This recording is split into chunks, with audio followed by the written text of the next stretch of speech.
જય ગજાનન, જય માતાજી। 10 જાન્યુઆરી 2026ના દિવસે આવે છે કાલાષ્ટમી। તો મા ભગવતી કુળદેવીની પરમ કૃપાને પ્રાપ્ત કરવા માટે આપણે શું કરવું જોઈએ, ચાલો જાણીએ।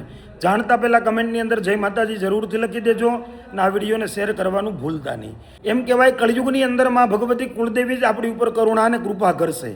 તો કળિયુગની અંદર મા ભગવતીની કુળદેવીની પરમ કૃપાને પ્રાપ્ત કરવા માટે થઈને આપણે કાલાષ્ટમીના દિવસે સવારમાં વહેલા ઉઠી મા ભગવતી કુળદેવીના નામ મંત્ર જાપ કરવા જોઈએ અથવા તો નવાણ મંત્રના જાપ આપણે કરવા જોઈએ। કાલાષ્ટમીના દિવસે આપણે ખીર, લાપસી અને રોટલી મા ભગવતી કુળદેવીને અર્પણ કરવા જોઈએ।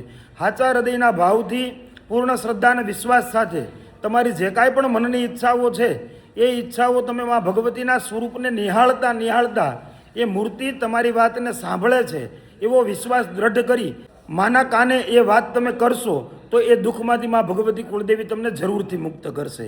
તો કાલાષ્ટમીના દિવસે આટલું કરવાનું ભૂલતા નહીં। જય ગજાનન, જય માતાજી।